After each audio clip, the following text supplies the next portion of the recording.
Night club থেকে রুডিকে বিয়ে করে সোজা বাড়িতে ফিরল সোনা। হ্যাঁ বন্ধুরা, আমরা এমনটাই দেখতে পাবো অনুরাগের ছোঁয়া আজকের ধারাবাহিকে। সূর্য পুলিশকে বলে, আপনারা প্লিজ দেখুন আমার মেয়েটার কি হয়েছে। পুলিশ সূর্যকে বলে যে দেখুন, আপনাদের মেয়ে এখন অ্যাডাল্ট, ও নিজের ইচ্ছেই নাইট ক্লাবে গিয়েছে। আপনাদের যখন এতই চিন্তা, তাহলে তাহলে আপনারা মেয়েকে এত রাতে একা কেন ছাড়লেন? সূর্য বলে, দেখুন স্যার, আমি এসব কিছু শুনতে চাই না। আমি জানতে চাই আপনারা কি কিছু করতে পারবেন। পুলিশ বলে, আমরা তদন্ত করে দেখেছি, নাইট ক্লাবে সোনাকে কেউ বাজেভাবে টাচ করেছিল। আমি সেটার একটা ভিডিও ক্লিপ পেয়েছি। জয় গিয়ে টিভি অন করে দেয়। পুলিশ ভিডিওটি চালু করে। সবাই পরিষ্কার দেখতে পায় সোনার হাত ধরে রয়েছে কৃষ্ণ। সূর্য পুলিশকে বলে, ওই আমার মেয়েকে এই সর্বনাশ করেছে, ওই আমার মেয়েকে কিছু একটা করেছে।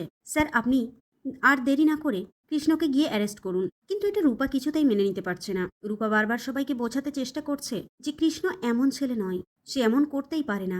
পুলিশ চলে যায় কৃষ্ণকে অ্যারেস্ট করতে। এদিকে রূপা আর দীপা ঠাকুরের সামনে বসে প্রে করছে যেন সোনার কোনো ক্ষতি না হয়ে যায়। উর্মি সূর্যের সামনে গিয়ে বলছে যে একজন খুব বলেছিল যে কোনো ক্ষতি হতে দেবে না, কিন্তু আজ তার কারণেই আমাদের বাড়ির এই অবস্থা।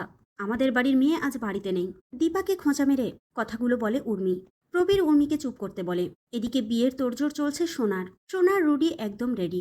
মালা বদল করে বিয়েও করে ফেলে তারা। সোনা আজ ভীষণ খুশি। প্রতিশোধের আগুন তার চোখে জ্বলজ্বল করছে। বিয়ে সেরে ব্যান্ড বাজাতে বাজাতে সেনগুপ্ত বাড়িতে ঢোকে সোনা। বাইরে ব্যান্ড বাজছে, সাথে সানাইও বাজছে। বাড়ির ভিতরে সবাই একে একে বাইরে আসছে দেখতে। এই সময় বিয়ে হচ্ছে কার? সবাই বাইরে আসতে দেখতে পাই সোনা রুডির হাত ধরে নাচতে নাচতে বাড়ির ভিতরে আসছে। এটা দেখে সবার চক্ষু তো চড়ক গাছ। দীপা সোনাকে বলে, এসব কি সোনা? সোনা বলে, আপনি দেখতে পাচ্ছেন না মিসেস দীপা সেনগুপ্ত, আমি বিয়ে করেছি।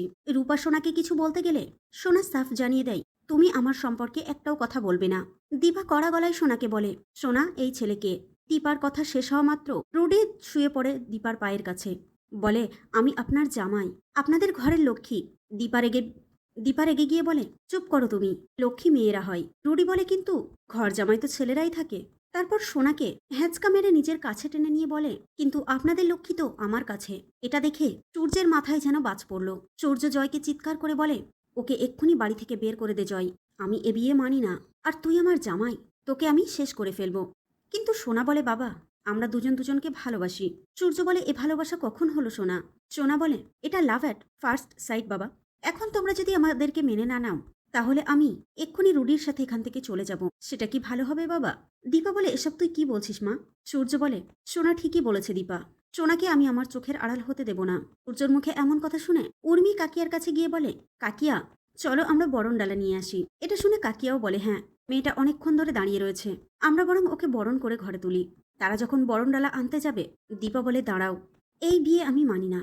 দীপার মুখে এমন কথা শুনে উর্মি আর কাকিয়া থেমে যায়। এদিকে পুলিশ গিয়ে কৃষ্ণকে অ্যারেস্ট করে।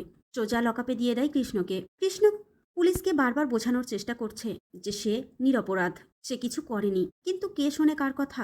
পুলিশ বলে, প্রত্যেক অপরাধীই এমন কথা বলে